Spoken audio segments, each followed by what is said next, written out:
As World of Warcraft has progressed as a video game, one of the most obvious areas it has advanced is with the game's graphics, and specifically the small stories it's able to tell through its environmental storytelling. With better technology and higher fidelity visuals, what you are able to convey without words becomes more powerful, and in the game's latest expansion, Dragonflight, this could not be more true. Normally in this series we go through an entire zone to talk about the secrets and Easter eggs sprinkled throughout, but today I wanted to do something a little different.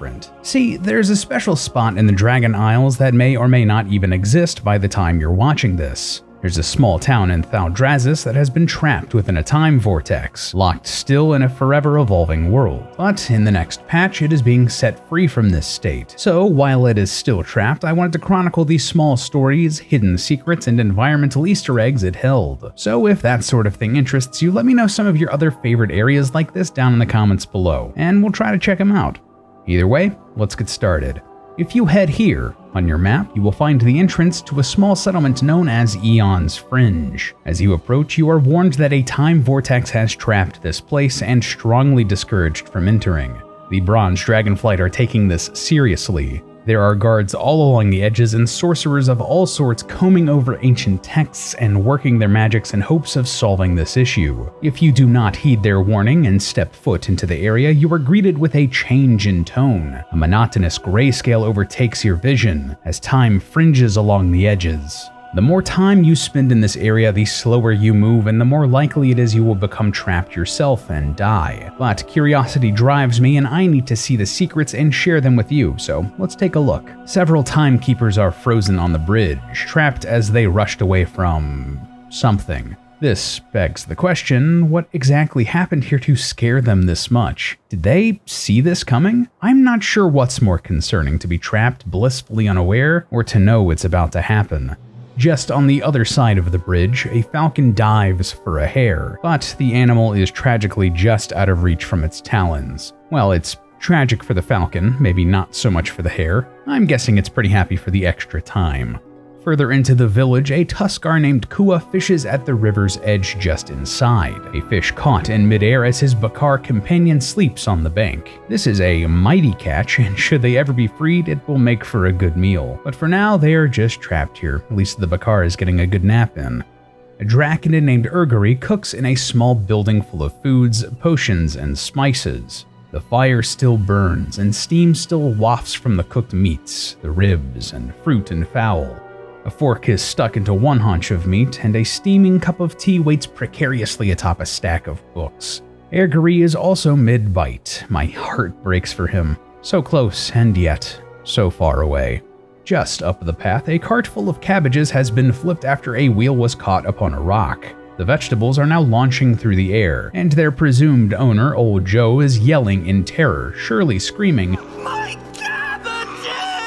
There is no way that this isn't a reference to the animated series Avatar: The Last Airbender, and a fan-favorite minor character, the Cabbage Merchant. Interestingly, Old Joe here seems to be doing quite well for himself. The building he's coming from is a small home packed with treasure, gold, books, jewels, and the like. The Cabbage Merchant in Avatar did become one of the most successful business people in that universe, so maybe that spans across time and space. A little further up the path, you'll find two Draconid guards locked in combat with a pair of bears, in front of a cave whose entrance has collapsed. Perhaps these bears are guarding their home, or the Draconids have somehow locked them out of their cave.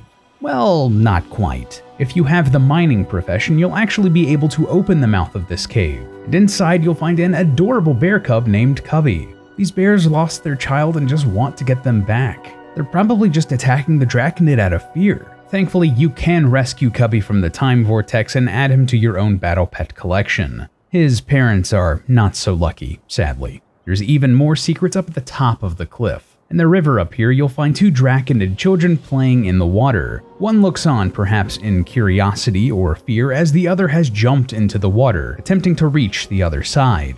I'm going to choose to believe that they were playing a little game. That one bet that the other couldn't make the jump to the opposite shore. Clearly, one of them was right. Though, quite worryingly, a little bit further along the water, you'll find a thresher that has made its way to the top of the waterfall, mid-jump into the calmer waters. Hopefully this beast is not going after the Draconid Kids. I could probably swallow one of them in one bite. On the other side of the river, you'll find two Draconid farmers tending to their cabbage patch. Unfortunately for them, a bunch of hares seem to be wanting to feast upon their crop, but the farmers are not taking this lying down. They've grabbed their farming tools and are attempting to vanquish their foes. One is mid-strike. I don't wish to see the results of that. These hares they're just so cute, man.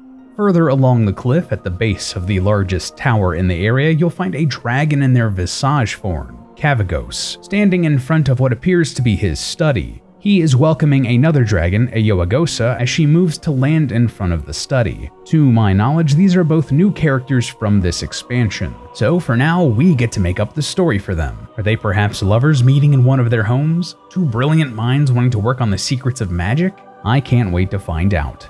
At the settlement further along the top of the cliff, just on the outskirts, you'll find one researcher Kamaru casting some sort of spell. However, something appears like it's about to go catastrophically wrong. A dragon fruit from the tree above has plummeted and is mere millimeters away from making contact. Not going to lie, I thought this was a funny hat at first. Instead, it's going to be a massive headache if they ever get out of this time vortex.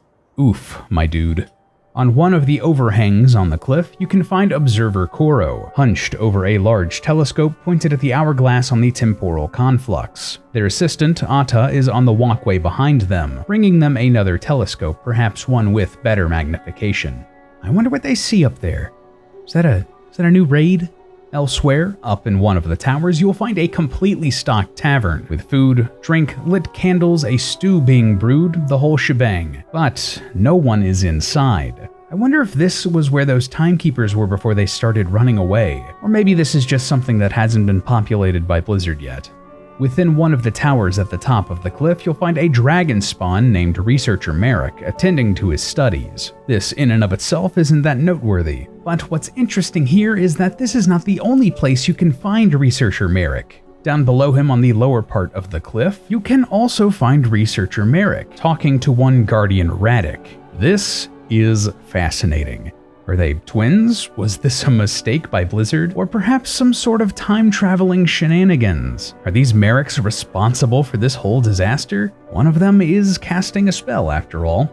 I guess we'll just have to wait to find out. This isn't the only newer area of the game packed with references and secrets, thanks to just how much work Blizzard's environmental artists have put into this world. In Stormwind's Old Town, the training hall has dozens of little references like this. If you want to see some of the best, why don't you check out my video talking about the secrets of Stormwind's Old Town. Or if you want to hear one of the game's coolest stories, check out my video covering the hidden cult in Northrend from the Wrath of the Lich King expansion. It's a legit classic that I don't think enough people have really paid attention to. As always, thank you so much for watching, and until next time.